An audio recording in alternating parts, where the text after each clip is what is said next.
Conferencia dictada por el venerable maestro Samael Aumbeor en la Facultad de Geología de la Universidad de San Luis Potosí, Estado de San Luis, en la República de México, el día 19 de mayo de 1976. Había invitado ya un amigo para que nos hablara de un tema de la actualidad para ustedes.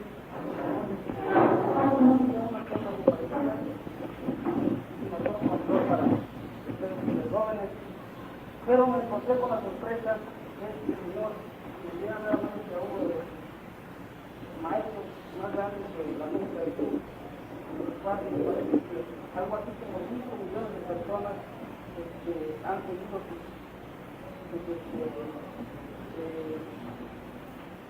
camino, han oído sus palabras y han quedado maravillados con los conceptos. Vamos a escuchar nosotros a este gran maestro que viene con una doctrina muy de época y de mucha trascendencia para nosotros. Con nosotros el maestro Samael Aumbeor.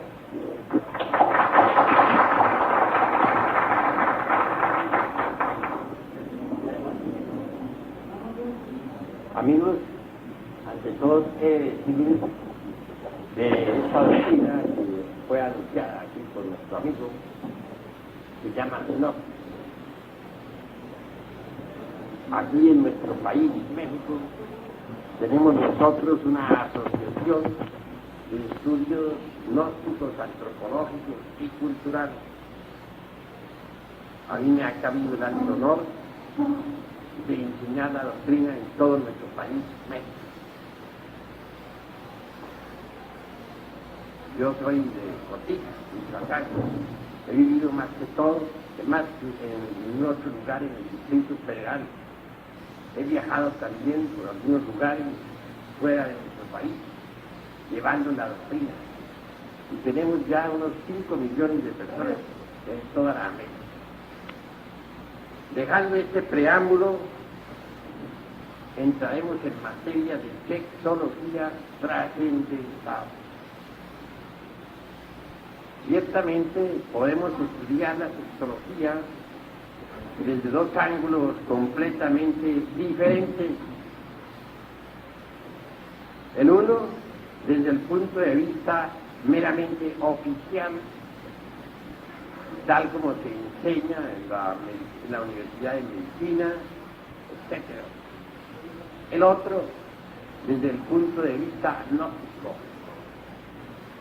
Voy a afrontar la sexología a la luz del gnosticismo universal. Ante todo, gnosis significa conocimiento. La palabra gnosis entra también en la ciencia oficial. Diagnosis, por ejemplo. Diagnóstico. Ven ustedes la gnosis ahí en la etimología. En todo caso, las corrientes gnósticas definizadas conocen a fondo la sexología. En nombre de la verdad debo decirles que Sigmund Freud, con su psicoanálisis, inició una época de transformaciones extraordinarias en el campo de la sexología. Sigmund Freud produjo una innovación dentro del terreno de la medicina, y eso lo saben todos los que han estudiado a Freud. Adler fue ciertamente uno de sus mejores discípulos. Discípulo de él también fue Jung y muchos otros psicólogos, psicoanalistas y parapsicólogos. El sexo en sí es el centro de gravedad de todas las actividades humanas. Alrededor del centro giran todos los aspectos sociales de la vida. Veamos, por ejemplo, un baile, una fiesta. Alrededor del sexo gira toda la fiesta. En un café gira todo alrededor del sexo. Hoy en día el sexo comienza a ser estudiado a ser estudiado por algunos sabios con propósitos trascendentales. Desafortunadamente, y es verdad, abunda mucho la pornografía. Se desvía el sexo hacia actividades meramente sensuales.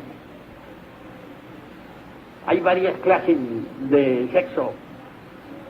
Existe el sexo normal, común y corriente, existe el infrasexo y existe el suprasexo. ¿Qué se entiende por sexualidad normal? Entiéndese por sexualidad normal la actividad sexual conducente, pues, a la reproducción de la especie. La infrasexualidad es diferente y hay dos clases de infrasexuales. En materia de cábala, por ejemplo, se dice que Adán tenía dos esposas, Lilith y Nahemah. Lilith representa una de las esferas infrasexuales.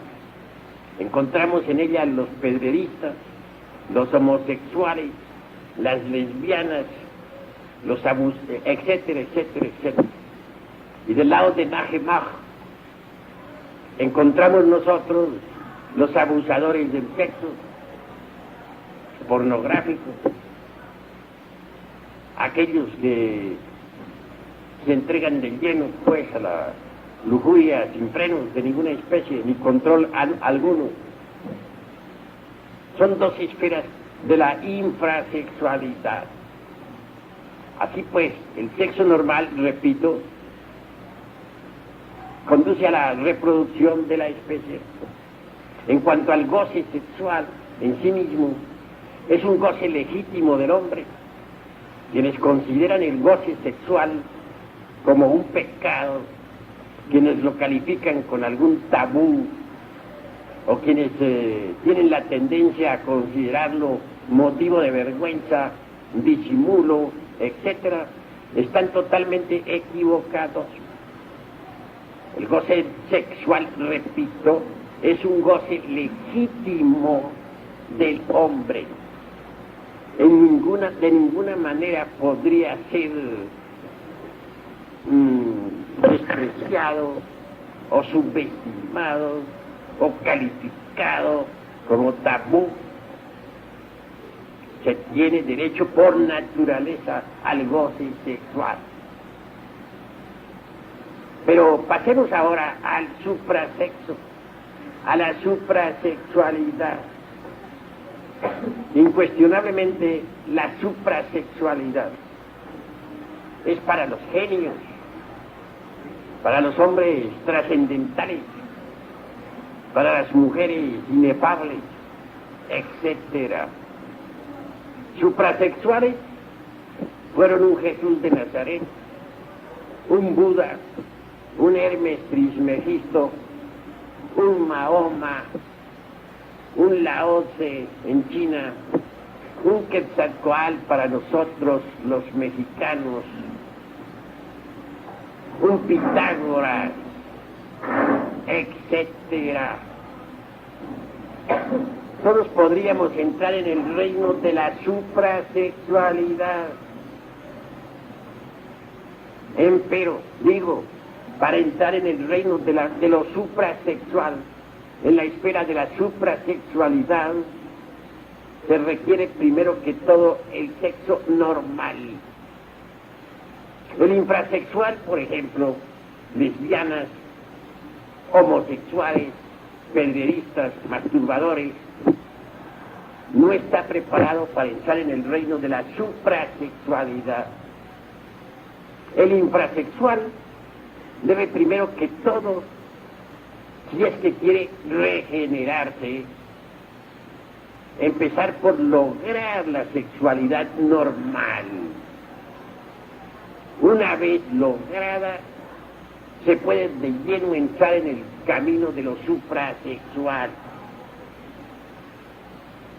Es difícil para los homosexuales y para las lesbianas que pertenecen a la esfera de lo infrasexual la regeneración. Hace poco vino a visitarme un sujeto homosexual. Venía de su país, Honduras. Tal hombre posee una cultura intelectual bastante amplia. Se entusiasmó mucho por las ideas revolucionarias de la sexología, tales como las preconiza el gnosticismo universal. Y hablándome con franqueza, me contó su trágica historia de homosexual. Sin embargo, me manifestó el deseo de regenerarse, de entrar en el terreno de la sexualidad normal y después, posteriormente, meterse por el camino suprasexual. Amigo, le dije, no le queda a usted más remedio que adquirir la sexualidad normal. Usted es un afeminado, pues habrá de empezar primero por conseguirse una mujer. Consígase la mujer primero que todo. Cásese, regenérese, adquiera la sexualidad normal, vuélvase un hombre normal. Y el día que usted sea un hombre normal, el día que le gusten las hembras de verdad, entonces estará preparado para entrar en el terreno de la suprasexualidad. Antes no es posible. Hoy por hoy, usted va por el camino de la degeneración. Usted es un degenerado. Bueno, no se ofendió el hombre, francamente. Yo tenía la razón. Dijo que se iba a conseguir una mujer, que se iba a casar, que iba verdaderamente a tratar de volverse sexo normal, porque él deseaba algún día entrar en las esferas trascendentales de lo suprasexual. Ojalá que el amigo se regenere. Ojalá. En otra ocasión vino a mí una lesbiana. Me dijo que quería que le aconsejara, que francamente a ella le encantaban las mismas mujeres, que estaba en un problema gravísimo, que ella gastaba mucho dinero en ciertas damas que había por ahí, pero que esa dama pues le estaba poniendo cuernos, como decimos. Lo cierto es que andaba la dama de sus amigos por la calle con otras damas, claro, la provocaba a hacer. Y sufría aquella lesbiana como si fuera un hombre. Exactamente, lloraba y suplicaba y me pedía consejos como si fuera un hombre.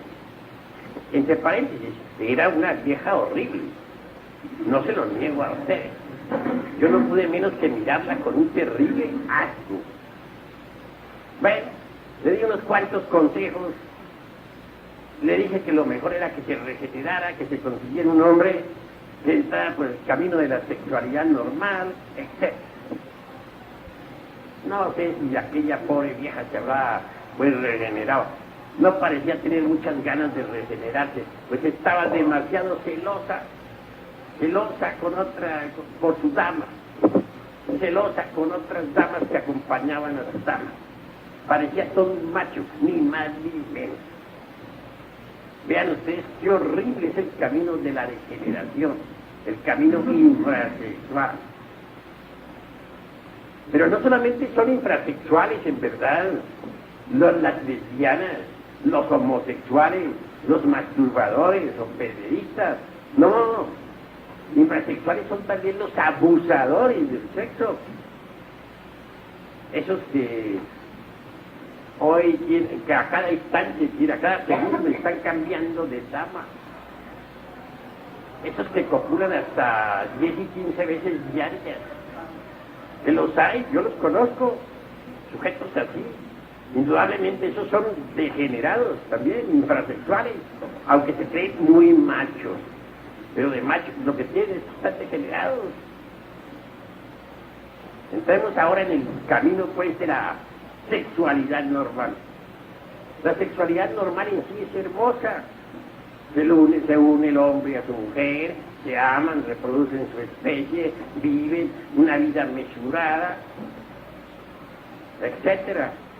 Viven, eso sí, de acuerdo con los intereses de la naturaleza, de acuerdo con la economía de la naturaleza.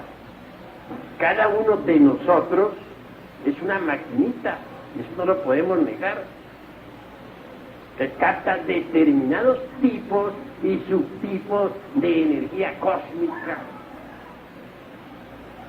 Cada maquinita, es decir, cada uno de nosotros, después de captar esos tipos de energía cósmica o universal, las transforma tales energías automáticamente, subconscientemente, y las retransmite a las capas anteriores de la Tierra. Así que la Tierra es un organismo vivo, un organismo que vive de nosotros. No quiero decirles a ustedes que las plantas no cumplan igual función. Claro que cada planta, según su especie, capta tales o cuales tipos de vibración cósmica, que luego transforma y retransmite a las capas anteriores de la Tierra. En cuanto a los organismos de los animales, sucede lo mismo. Ellos captan tales o cuales tipos de energía que transforman y retransmiten a las capas anteriores del organismo planetario. Total, la Tierra es un organismo vivo. Nosotros nos reproducimos incesantemente con la sexualidad normal. Eso es necesario para la economía de la naturaleza. Además, el goce sexual es un goce legítimo del hombre. No es un crimen, no es un delito como suponen muchos mojigatos, muchos mentecatos, muchos piecitas, etcétera. Pero hoy por hoy nosotros con nuestra sexualidad normal vivimos de acuerdo con los intereses económicos de la naturaleza. Otra cosa es la suprasexualidad. Esto es definitivo. Entrar en el terreno suprasexual es entrar ya en el camino de las transformaciones extraordinarias. Federico Nietzsche, en su obra Así hablaba Zaratustra, habla francamente del superhombre. Dice, ha llegado la hora del superhombre. El hombre no es más que un puente tendido entre el animal y el superhombre. Un peligroso paso en el camino, un peligroso mirar atrás, todo en él es peligroso. Ha llegado la hora del superhombre. Bueno, Hitler interpretó a Nietzsche a su modo. Durante la Segunda Guerra Mundial, hasta el más insignificante policía alemán era un superhombre. Nadie se sentía chiquito en la época de Hitler en Alemania. Todos eran superhombres. Parece que Hitler, aunque con muy buenas intenciones, no supo interpretar a Nietzsche. Yo creo en el superhombre, francamente, se los manifiesto a ustedes. Pero me parece que Hitler erró el camino. Se puede llegar a la estatura del superhombre. Mas eso solamente es posible mediante la transmutación de las energías sexuales. Y esto pertenece al terreno de lo suprasexual. En todo caso, en el ser humano hay 5 centros fundamentales. Primero que todo, el intelectual, que es el que más utilizan todos ustedes para el estudio. Segundo, el emocional. Tercero, el motor, es parte superior de la espina dorsal. En cuanto al emocional, lo tenemos en el corazón. Cuarto, el centro instintivo está en la base inferior de la espina dorsal. Y sexto, pues, propiamente dicho, el sexual. Repito, para que ustedes puedan grabar mejor. Intelectual, emocional, motor, instintivo, sexual, 5 centros. Pensé que se me corté uno más, se me pasó la medida. Total, estos 5 centros son fundamentales para todas las actividades humanas. En cuanto al sexual, propiamente dicho, quiero decirles que es el centro, pues, alrededor del cual giran todas las actividades humanas. El pensamiento aparentemente es muy rápido, pero desgraciadamente es muy lento.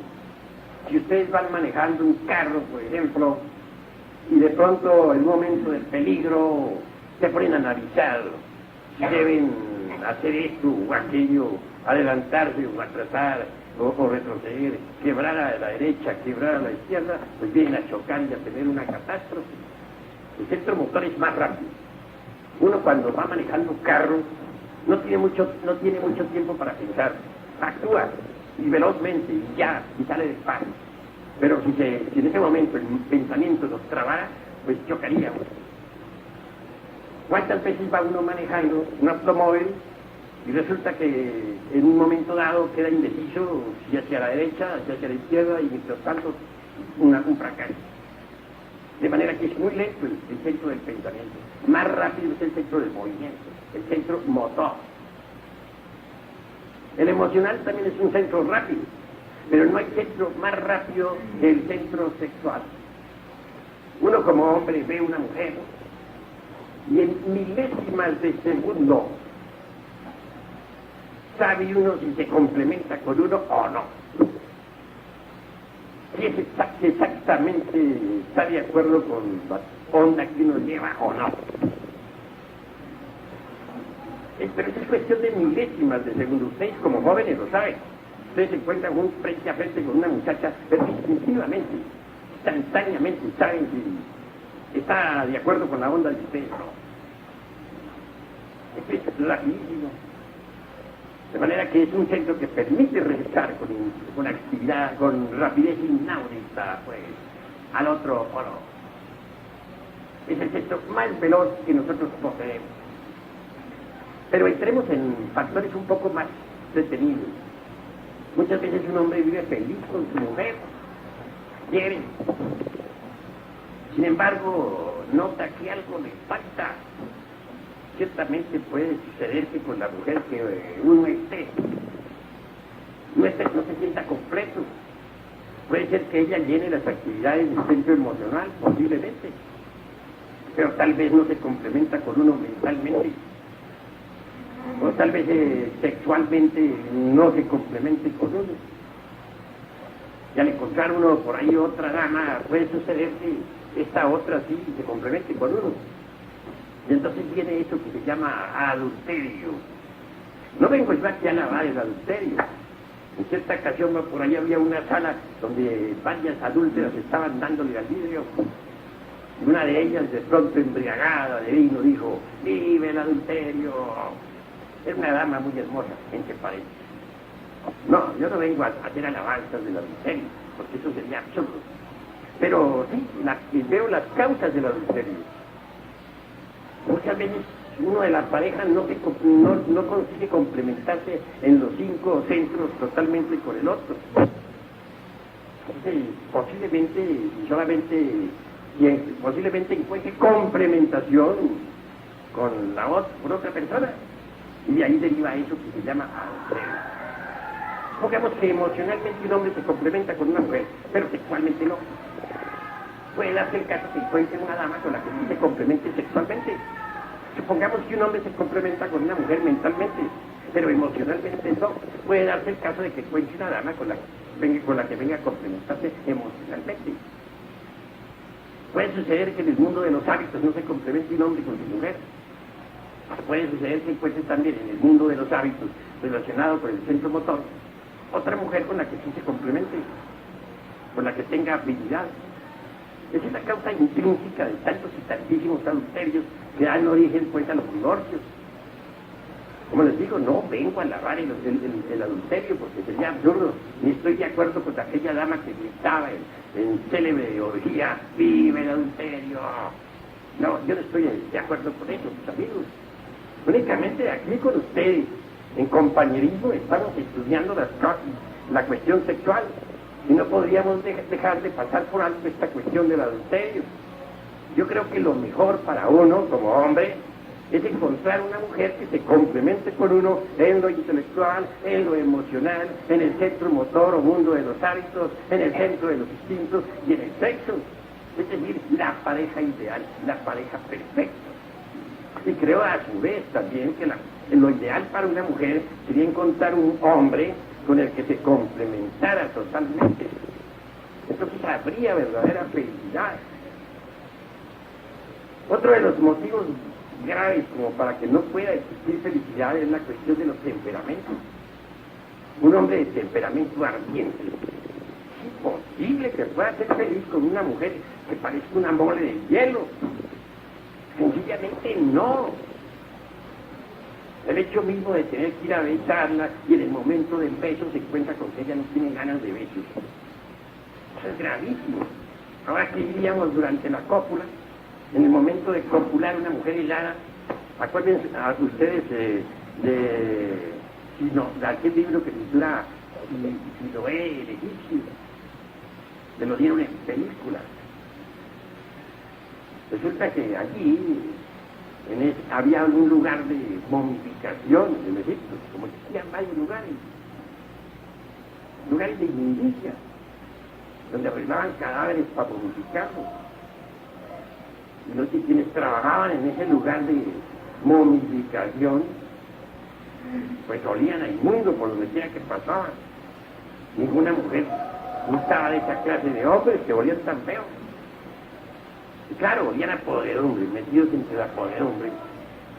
¿Saben ustedes lo que hacían esa clase de momificadores?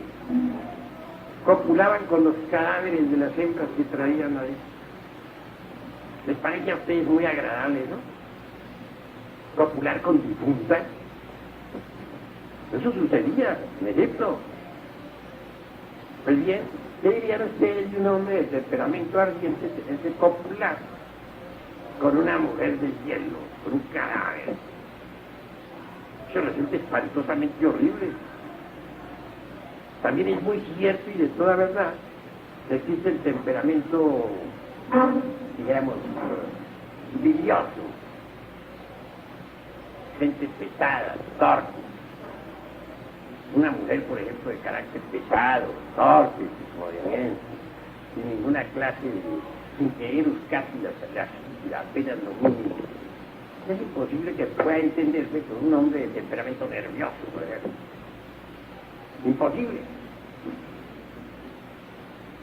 Es imposible también que un hombre de temperamento nervioso pueda entenderse con una mujer completamente ardiente. Así que la cuestión de los temperamentos es muy importante. No solamente se necesita que haya correlación entre los distintos centros de la máquina orgánica, intelecto, emoción, movimiento, instinto, sexo, sino que hayan temperamentos afines. Solo así, habiendo temperamentos afines y perfecta interrelación entre los centros de la máquina, pues entonces puede haber una auténtica afinidad, lo cual daría felicidad. Sin embargo, estoy hablándoles hasta ahora de sexualidad normal. Suprasexualidad es diferente, mis amigos. Para entrar en el terreno de la suprasexualidad, se requiere ante todo saber transmutar la energía creadora. Pero debemos pensar en el sexo no solamente como cuestión fisiológica. Ha de saberse que en el sexo existe energía. Al fin y al cabo, Einstein dijo: energía es igual a masa multiplicado por la velocidad de la luz al cuadrado. También dijo: la energía se transforma en masa. La masa se transforma en energía. ¿Es posible transformar la masa en energía? Claro está que sí.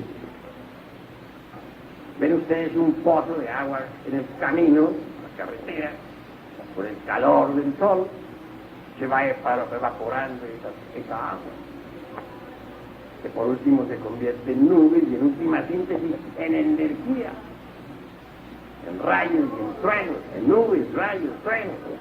Todas las aguas de los mares y de los ríos se convierten en nubes y por último en rayos y en truenos, es decir, energía. Lo mismo sucede con el semen. ¿Qué se entiende por semen? La entidad del semen. Es decir, el esperma sagrado. Hoy se tiene la tendencia a considerar el esperma como simplemente una sustancia que secretan nuestras glándulas endocrinas sexuales. La palabra sagrado, acomodada al esperma, parece como fuera de onda. Sin embargo, si ustedes estudian cuidadosamente el psicoanálisis de Sigmund Freud, verán que él dice lo siguiente. Dice que las religiones, en última síntesis, dice, tienen origen sexual. Yo estoy de acuerdo con Freud en ese sentido. Si ustedes están de acuerdo, bien. Si no están, bien. Yo por mi parte sí estoy. Cuando uno mira las religiones de los indígenas, por ejemplo, las religiones de las distintas tribus de Indoamérica, o de África, o de África, puede, dijéramos, evidenciar en forma directa y por sí mismo, de que todas esas religiones, en todos esos cultos, hay una mezcla de lo sexual con lo místico, es decir, de lo religioso con lo erótico. Esta clase de templos o págodas, dioses y diosas allí en posturas de tipo erótico, copulando. Y lo más interesante es que esas posturas son sagradas en la tierra de los Vedas. Están debidamente clasificadas. Y en una o en otra forma ayudan maravillosamente con Eros, en la erótica, a lo freudiano o a lo meramente, dijéramos, lujurioso, pero coadyuvan. Habían en Creta grandes procesiones, por ejemplo, en que las sacerdotisas iban con palos enormes de madera. Entonces el palo no era considerado de la forma vulgar como hoy lo hacemos, sino que se le rendía un verdadero culto. También se rendía culto al yoni, es decir, al órgano sexual femenino. No hay duda de que la lanza aquella con la que se dice que Longino vivió el costado del Cristo no es sino una viva representación del palo. No hay duda también de que la copa, cáliz, o el santo grial, como dicen, por el cual pelearon todos los caballeros de la Edad Media cuando salieron para la Tierra Santa durante la época de las cruzadas eucarísticas, representa al yoni femenino, al eterno femenino. Por cierto que los caballeros de la Edad Media andaban buscando ese cáliz en que bebió Cristo la última cena, símbolo del yoni. Jamás lo encontraron, es obvio. Pero como recuerdo de aquella época y de la búsqueda del santo grial y de la pelea contra los moros, quedó la copa esta de las Olimpiadas, copa que se entrega a los vencedores en los Juegos Olímpicos. Tiene ese origen esa copa. No olviden que representa siempre al yoni, es decir, al órgano sexual femenino. Sí, pues, en el terreno de lo suprasexual, el cáliz y la lanza son sagrados. El esperma es sagrado, porque en el esperma está contenida nuestra propia personalidad. Los alquimistas medievales veían en el esperma al vitriolo. Por cierto que esa palabra se descompone así: visitar interiorem interram, rectificatur invenias, occultum lapidum. Visita el interior de nuestra tierra que rectificando encontrarás la piedra oculta. Pero ¿a qué piedra se referirían precisamente los alquimistas medievales? A la famosa piedra filosofal. Tal piedra hay que fabricarla, y no hay duda de que existen fórmulas para su fabricación. Yo creo en la piedra filosofal, pero hay que fabricarla. Mediante el esperma sagrado y sus transmutaciones es posible lograr la piedra filosofal. La transmutación de la libido sexual, convertir el esperma en energía, es posible cuando se conoce la clave. Lo importante es conocer la clave. Si con el enseminis podemos nosotros dar vida a un hijo, si con el enseminis podemos reproducir la especie, si con el enseminis podemos llenar de millones de seres humanos un mundo, es cierto y de toda verdad que con el enseminis, es decir, con la entidad del semen, podemos darnos vida a sí mismos y convertirnos en verdaderos superhombres, en el sentido más completo de la palabra. Ahora bien, lo importante sería lograr la transmutación de la libido sexual. Mediante la transmutación logramos cerebrizar el semen y seminizar el cerebro. Se hace necesario seminizar el cerebro, señores, porque es muy sabido por los hombres de ciencia actual que no todas las áreas del cerebro actualmente están trabajando. Se sabe hoy en día en medicina de que solo una mínima parte de nuestro cerebro está actualmente ejerciendo sus funciones. Incuestionablemente tenemos muchas áreas, muchas partes del cerebro inactivas. Si con el poquito de cerebro que está activo hemos logrado crear cohetes atómicos que viajan a la luna, hemos logrado crear la bomba atómica con la que se destruyeron ciudades como Hiroshima y Nagasaki, hemos conseguido nosotros aviones supersónicos que viajan a una velocidad extraordinaria. ¿Qué tal si nosotros regeneráramos el cerebro? Si pusiéramos en actividad todas las partes del cerebro, si la totalidad de la masa encefálica trabajara, entonces podríamos transformar este mundo, cambiarlo, hacerlo maravilloso. Pero hay que regenerarlo, hay que seminizarlo, cerebrizar el semen y seminizar el cerebro. He ahí la clave.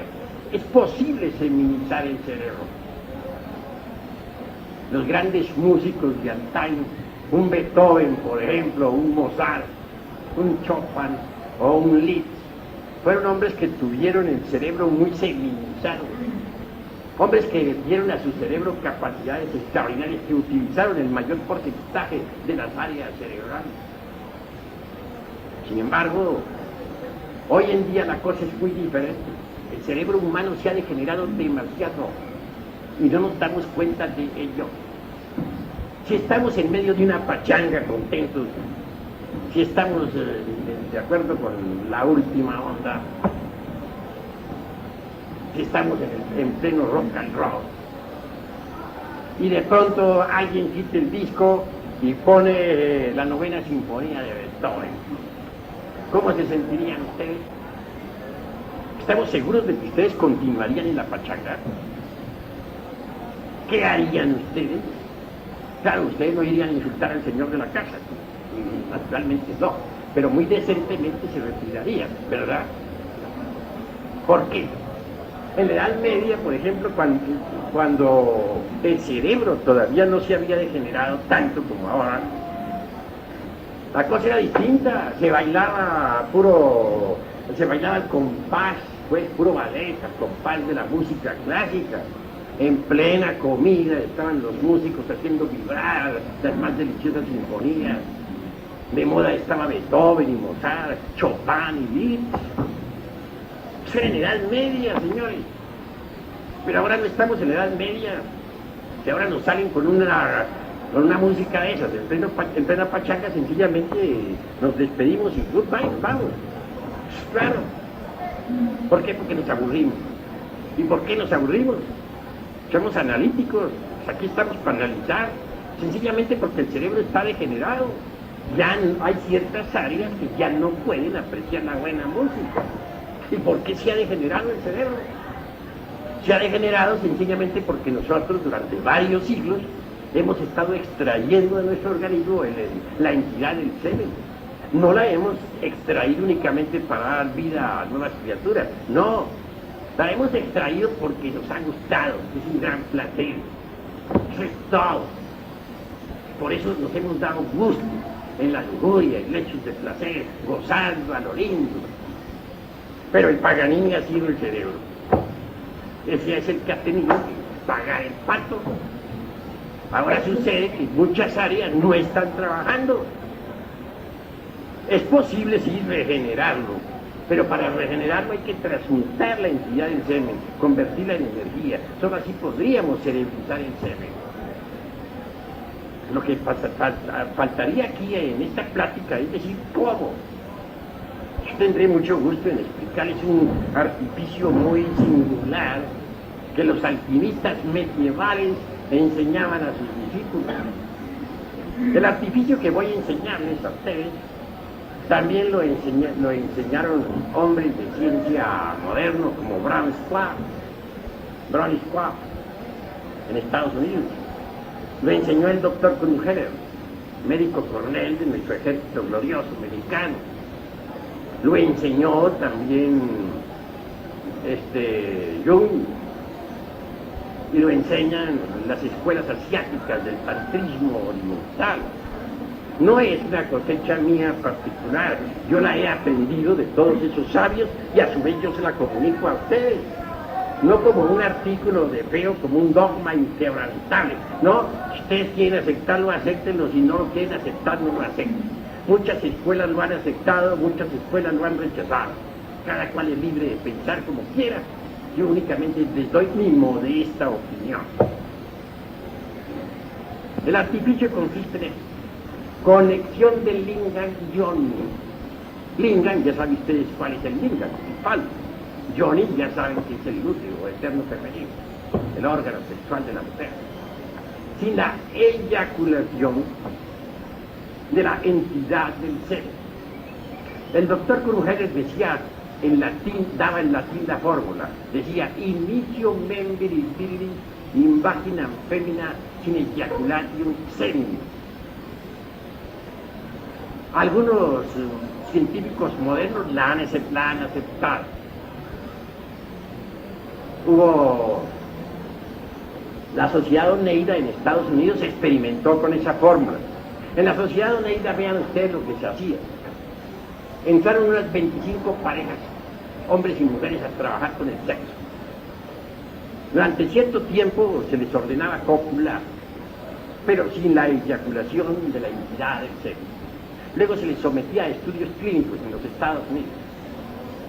Se logró observar que la seminización completa del cerebro, el aumento de hormonas en la sangre, la mejora completa del organismo, la fortificación de la potencialidad sexual, etc. Y muchas enfermedades desaparecieron.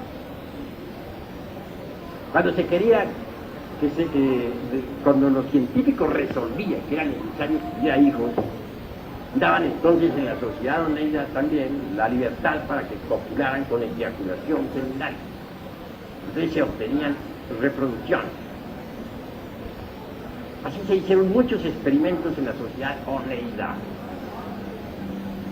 En todo caso, lo interesante de este fino artificio que constituye el secretum secretorum de los alquimistas medievales consiste en que nunca llegan a degenerarse las glándulas sexuales. Ustedes saben muy bien que cuando las glándulas sexuales se degenera también la epífisis, y se degenera la hipófisis, y se degeneran todas las glándulas de secreción interna, todo el sistema nervioso líquido pasa por procesos de degeneración. Entonces viene la decrepitud y la muerte. ¿Por qué existe la vejez? Sencillamente porque las glándulas sexuales entran en decrepitud. Al entrar en decrepitud todas las glándulas endócrinas, y entonces se procesa la cuestión aquella de la decrepitud y vejez. Pero si hubiera un sistema que permitiera que las glándulas sexuales no se degeneraran, no entraran en decrepitud, podría conservarse todo el sistema nervioso líquido en perfecta actividad. Y entonces no habría decrepitud ni vejez. Eso es obvio. Ahora bien, por medio de este fino artificio, conexión del lingam yoni sin eyaculación de la semen, como dicen los médicos famosos, Krumheller y Browns, es posible entonces conservar las glándulas sexuales activas durante toda la vida. Esto significa que un hombre que practicara con tal sistema llegaría a la edad de 90 y 100 años todavía con capacidad para copular y para gozar libremente del placer sexual, que es un placer legítimo del hombre, que no es un pecado, que no es un tabú, que no debe ser un motivo de vergüenza o de disimulo, etcétera, sino, repito, un derecho legítimo del hombre. Ahora bien, mediante la transmutación de la entidad del semen en energía se procesan cambios psicológicos extraordinarios. Se desarrolla la glándula pineal. Esa glándula estuvo activa en otros tiempos, en tiempos antiquísimos de la historia. Entonces el ser humano poseía aquel ojo de que nos hablara Homero en su Odisea, el ojo de los lacértidos, el ojo que viera en aquel terrible gigante que intentara, pues, devorarle. Ese ojo de los lacértidos no es una mera leyenda sin fundamento alguno. Mediante la transmutación sexual esa glándula se desarrolla, entra en nueva actividad. Allí está ese ojo que le permite a uno percibir el ultra de todas las cosas. Nuestro mundo no es solamente de 3 dimensiones como creen los ignorantes ilustrados. En nuestro mundo existe una 4ª vertical. Aún más podemos asegurar con gran énfasis que existe una 5ª vertical y una 6ª y una 7ª. Esto es que nosotros nunca hemos visto nuestro mundo como verdaderamente es, y no lo hemos visto porque nuestros 5 sentidos están degenerados, nuestra glándula pineal está atrofiada, existen otros sentidos en nosotros que salen completamente degenerados y que son de percepción, pero que están degenerados. Si los lográramos regenerar podríamos percibir el mundo como es, con sus 7 dimensiones. Así que la cruda realidad de los hechos es que mediante la transmutación sexual se puede regenerar las pineales y los otros sentidos que se hayan atrofiado. Así tendríamos acceso a un mundo de conocimientos extraordinarios. Así tendríamos acceso a las dimensiones superiores de la naturaleza y del cosmos. Así podríamos ver, oír, tocar y palpar las grandes realidades de la vida y de la muerte. Podríamos aprehender, capturar todos los fenómenos cósmicos en sí, tal cual son, y no como aparentemente son. Transmutación es la clave. Cambiar el esperma, modificarlo en energía, es ahí lo fundamental. Ha llegado pues la hora de comprender todo esto a fondo, integralmente. Si un hombre se propusiera cumplir con esa fórmula tan sencilla, con ese artificio que nos enseñara Brown, que nos enseñara Kruger y que nos enseñaran los alquimistas medievales, podría decirles a ustedes con gran énfasis y absoluta seguridad que este hombre a la larga se transformaría en un superhombre. Todos sentimos la necesidad de cambiar, de convertirnos en algo diferente. Esto es si no somos reaccionarios. Porque el conservador y retardatario no desea cambiar. Pero cuando uno es revolucionario de verdad, uno quiere ser distinto, uno quiere cambiar fundamentalmente, transformarse en algo distinto, convertirse en un superhombre, hacer de la doctrina de Nietzsche una realidad. Es posible cambiar mediante la transmutación sexual. La fuerza sexual nos puso sobre el tapete de la existencia y esto no me lo pueden ustedes negar. Nosotros existimos, vivimos, gracias a que tuvimos un padre, gracias a que tuvimos una madre. En última síntesis, la raíz de nuestra propia vida es la cópula de un hombre y de una mujer. Ahora bien, si la fuerza sexual, si la energía del sexo tuvo poder para ponernos sobre el tapete de la existencia, es obvio que es la única que tiene autoridad de verdad para transformarnos radicalmente. En el mundo hay muchas ideologías, en el mundo hay muchas creencias y cada cual es libre de creer en lo que le dé la gana. Pero la única fuerza que tiene autoridad para transformarnos fue la que nos creó, la que nos puso sobre el tapete de la existencia. Me refiero en forma enfática a la fuerza sexual. Aprender a manejar esa energía maravillosa del sexo significa hacerse amo de la creación. Cuando el esperma sagrado se transforma en energía, se provocan cambios psicosomáticos extraordinarios. Bien sabemos nosotros lo que son esos vasos hormonales de nuestras gónadas, cómo trabajan. cómo pasan las hormonas de vaso en vaso, cómo por último a lo largo de los cordones espermáticos llega hasta la próstata. Bien sabemos lo valiosa que es la próstata. Allí se producen las más grandes transformaciones de la entidad del semen. Y las hormonas, por último, entran en el torrente sanguíneo.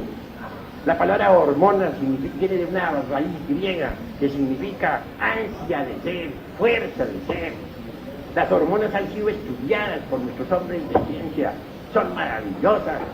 Las hormonas sexuales, por ejemplo, entrando en el torrente sanguíneo, realizan prodigios cuando tocan a las glándulas endócrinas, sea a la tiroides, sea a las paratiroides, sea a los riñones suplementarios, o al timo, etcétera, etcétera, etcétera. Las estimulan, hacen que esos pequeños microlaboratorios produzcan más hormonas. Y esas hormonas producidas por todas las glándulas en general enriquecen el torrente sanguíneo en forma extraordinaria. Entonces desaparecen las dolencias, desaparecen las enfermedades. Desgraciadamente, hoy por hoy, el esperma que es preparado por las gónadas y que luego sube o asciende hasta la próstata, es desgraciadamente despilfarrado, ni siquiera se les deja descomponer a los famosos zoospermos y las hormonas, cuando ya se les tira fuera del organismo, cuando se les arroja. Muchas veces ni siquiera alcanza a ascender desde los testículos hasta la próstata la entidad del semen, cuando ya es eliminada. En cuanto a los masturbadores, ¿qué diremos? Bien saben ustedes lo que es el vicio de la masturbación. Cuando alguien se masturba, indudablemente está cometiendo un crimen contra la natura. Después de que se ha eyaculado la entidad del semen, crea cierto movimiento peristáltico en el falo, y esto lo sabe cualquier hombre. Entonces, con tal movimiento siempre el falo recoge del útero de la mujer la energía que necesita para alimentar al cerebro. Pero durante la masturbación la cosa es distinta. El falo lo único que recoge con su movimiento peristáltico es aire frío que va al cerebro. Así se agotan muchas facultades cerebrales. Innumerables sujetos han ido al manicomio por el vicio de la masturbación. Un cerebro lleno de aire es un cerebro estúpido en un 100%. Así que es condenable ese vicio totalmente. Distinto es si se transmuta el esperma sagrado en energía, pero esto solamente es posible durante la cópula, evitando pues a toda costa la eyaculación del semen. Porque como dijera los mejores sabios de los medievales, dentro de él se encuentra todo el ens virtutis del fuego, es decir, la entidad ígnea del fuego.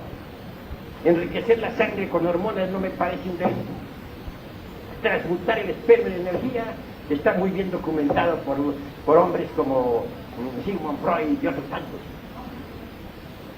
Entonces lo importante sería aprovechar toda la potencialidad sexual para desarrollar, para feminizar el cerebro y desarrollar la glándula pineal y hasta la hipófisis y otras.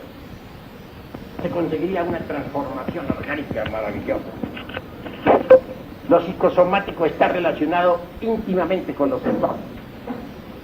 Una suprasexualidad implica de hecho también algo suprasexual dentro de los psicosomáticos. Por eso diría yo a ustedes con entera realidad que suprasexuales fueron, por ejemplo, hombres como un Hermes Trismegisto, o como Quetzalcóatl, o como el Buda, o como Yeshua Ben Pandiraj, que no es otra cosa sino el gran Kabil Jesús. Esos fueron suprasexuales. El suprasexual es el superhombre de Nietzsche.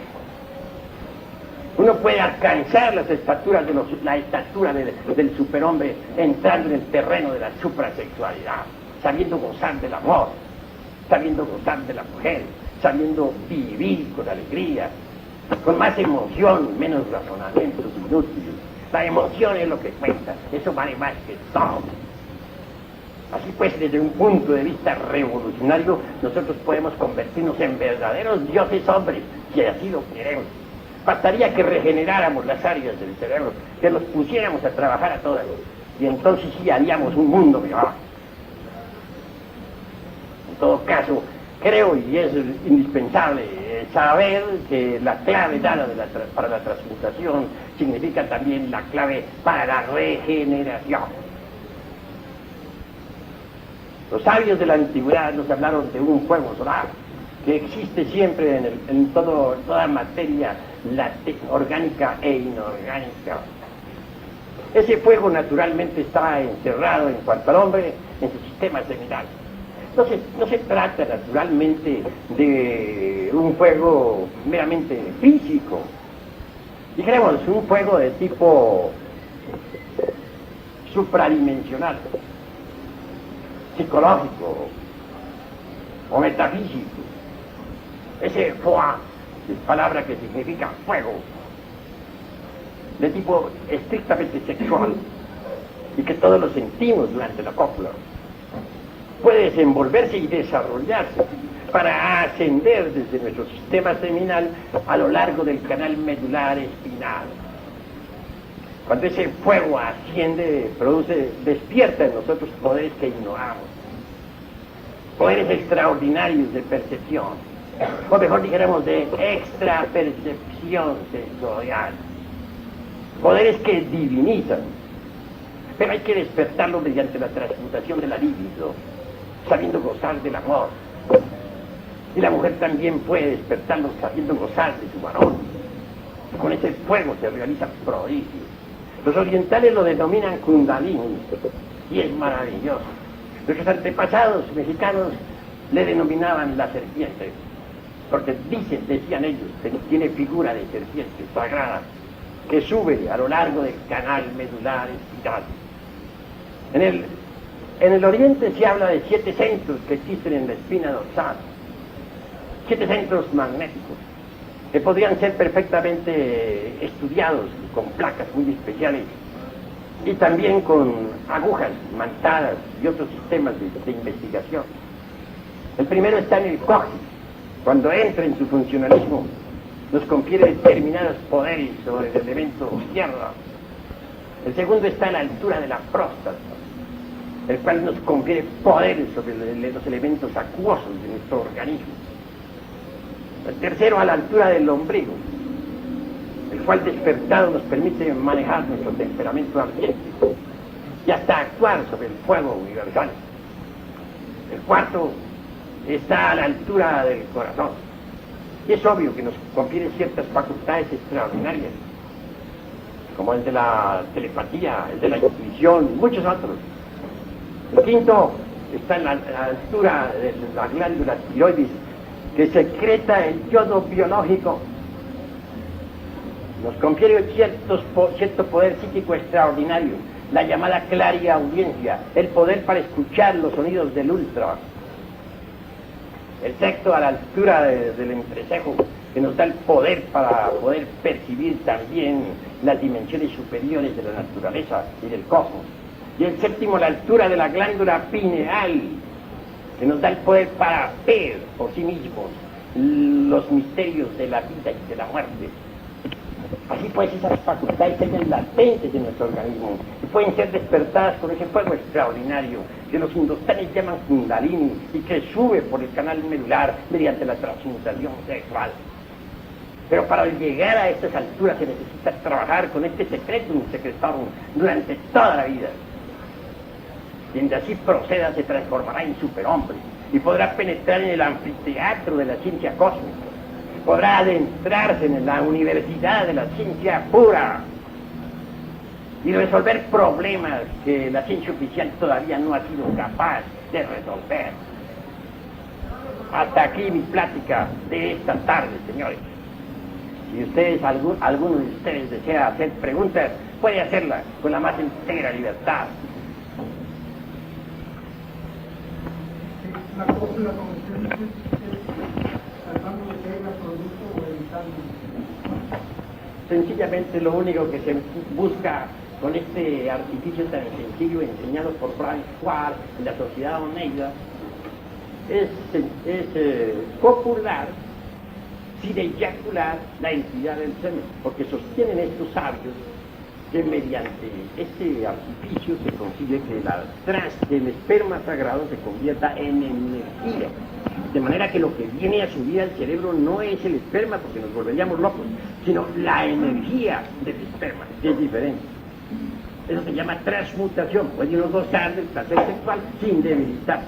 Normalmente uno después de la cópula se siente con cierto asco, pero si uno no eyacula la entidad del semen, después de la cópula le dan ganas de repetirla 1.000.000 de veces.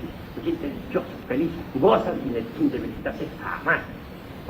Eso está enseñando la Sociedad Oneida en los Estados Unidos, eso enseñó también Jung, eso enseñó Brian Schwartz, y eso lo están enseñando los mejores sabios hoy en día en todos los rincones de la tierra. Eso es todo.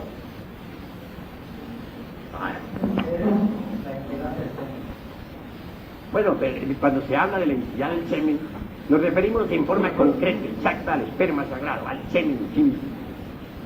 Solo que en lenguaje un poco más delicado se dice la entidad del semen, y aún mucho más delicado, como para que no se espante la gente, se dice el enseminis. Eso ya como para que no se espante. ¿Alguna otra pregunta? A los chicos que llamamos comúnmente masoquistas, ¿entre qué tipo de sexualidad podríamos clasificar? Pues el masoquista tiene cierta similitud con el sádico, solamente que en lugar de maltratar a otros como lo hace el sádico y como lo preconizaba tan alegremente el Marqués de Sade, pues goza mortificándose a sí mismo en una forma espantosa. Ciertamente es un infrasexual, pertenecería de hecho a la esfera infrasexual del vivir, hablando en el lenguaje de los antiguos sabios. ¿Alguna otra pregunta?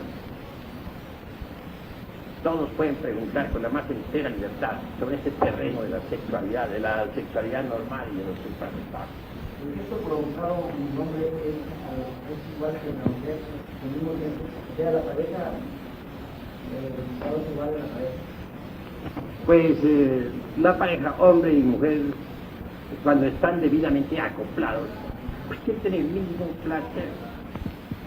Sea a veces que, por ejemplo, los hombres que han debilitado demasiado las potencias sexuales debido al abuso, no logran satisfacer sexualmente a la mujer, porque la mujer, para que pueda llegar a un orgasmo fisiológico, necesita que el varón sea lo suficientemente fuerte como para sostenerse durante el coito en forma continua hasta que ella logre pues tal orgasmo. Pero cuando se ha debilitado demasiado la potencia sexual en el hombre, tiene que eyacular antes de que la mujer pueda satisfacerse.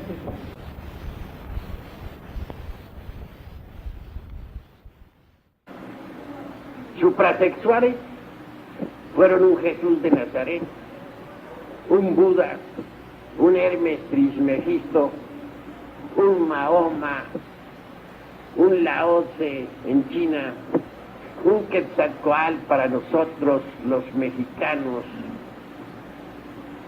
un Pitágoras, etcétera.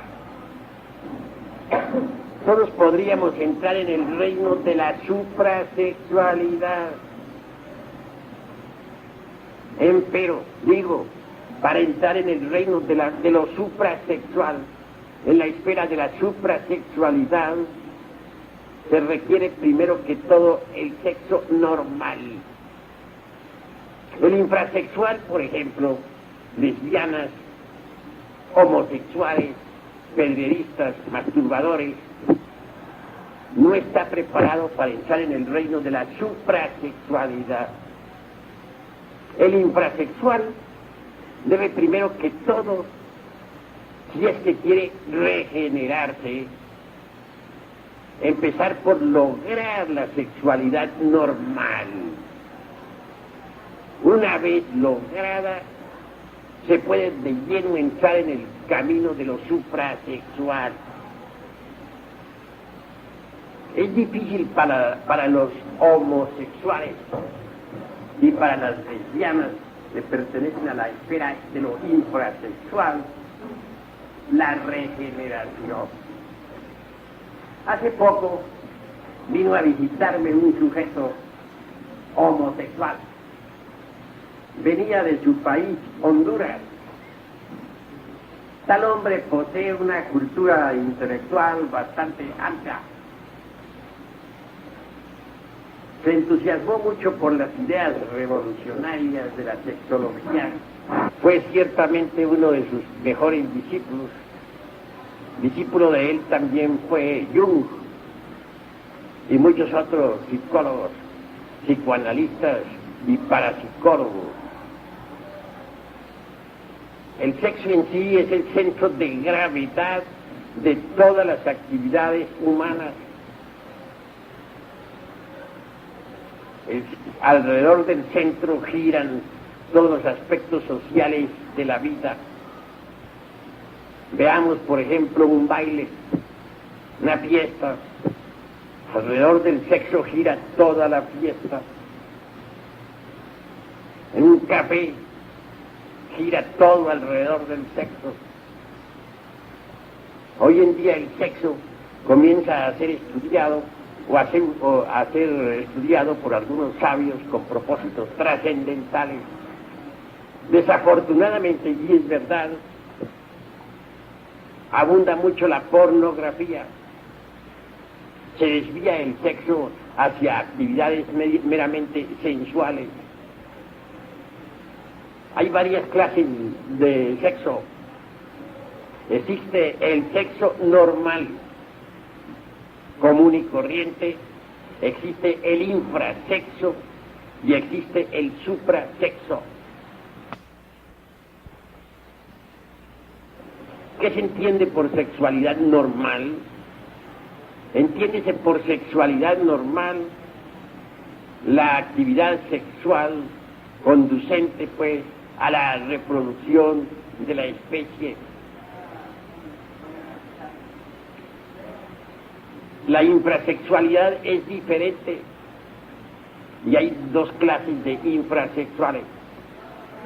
En materia de cábala, por ejemplo, se dice que Adán tenía dos esposas, Lilith y Nahemah.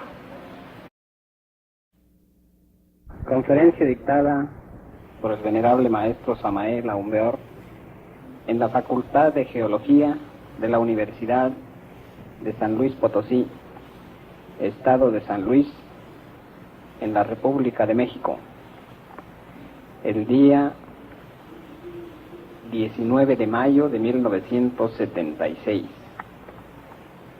Había invitado ya un amigo como para que nos hablara de un tema de la actualidad para ustedes. Una cosa muy parecida y nosotros para ustedes jóvenes, pero me encontré con la sorpresa que este señor que llega nuevamente a uno de los maestros más grandes de la música de Cuba, los cuales me parece que algo así como 5 millones de personas han seguido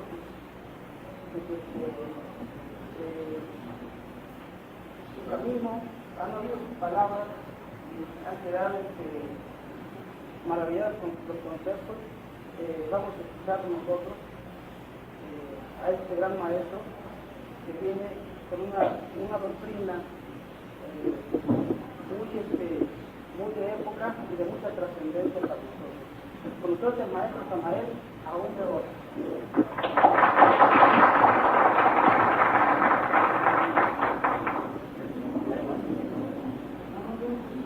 Amigos, ante todo he de decir de esta doctrina que fue anunciada aquí por nuestro amigo, se llama NOC. Aquí en nuestro país, México, tenemos nosotros una asociación de estudios gnósticos, antropológicos y culturales. A mí me ha cabido el alto honor de enseñar la doctrina en todo nuestro país, México. Yo soy de Cotija, Michoacán, He vivido más que todo, más en otro lugar en el Distrito Federal. He viajado también por algunos lugares fuera de nuestro país, llevando la doctrina. Y tenemos ya unos 5 millones de personas en toda la América. Dejando este preámbulo, entraremos en materia de sexología trascendental. Ciertamente podemos estudiar la sexología desde dos ángulos completamente diferentes. El uno, desde el punto de vista meramente oficial, tal como se enseña en la Universidad de Medicina, etc. El otro, desde el punto de vista gnóstico. Voy a afrontar la sexología a la luz del gnosticismo universal. Ante todo, gnosis significa conocimiento. La palabra gnosis entra también en la ciencia oficial. Diagnosis, por ejemplo. Diagnóstico. Ven ustedes la gnosis ahí en la etimología. En todo caso, las corrientes gnósticas definizadas conocen a fondo la sexología. En nombre de la verdad debo decirles que Sigmund Freud, con su psicoanálisis, inició una época de transformaciones extraordinarias en el campo de la sexología. Sigmund Freud produjo una innovación dentro del terreno de la medicina, y eso lo saben todos los que han estudiado a Freud. Adler, Lilith, representa una de las esferas infrasexuales. Encontramos en ella los pedreristas, los homosexuales, las lesbianas, los etcétera, etcétera, etcétera. Y del lado de Nahemach encontramos nosotros los abusadores del sexo pornográfico, aquellos que se entregan de lleno pues a la lujuria sin frenos de ninguna especie ni control alguno. Son dos esferas de la infrasexualidad. Así pues, el sexo normal, repito, conduce a la reproducción de la especie. En cuanto al goce sexual en sí mismo, es un goce legítimo del hombre. Quienes consideran el goce sexual como un pecado, quienes lo califican con algún tabú, o quienes tienen la tendencia a considerarlo motivo de vergüenza, disimulo, etc., están totalmente equivocados. El goce sexual, repito, es un goce legítimo del hombre. De ninguna manera podría ser despreciado o subestimado o calificado como tabú. Se tiene derecho por naturaleza al goce sexual. Pero pasemos ahora al suprasexo, a la suprasexualidad. Incuestionablemente la suprasexualidad es para los genios, para los hombres trascendentales, para las mujeres inefables, etc.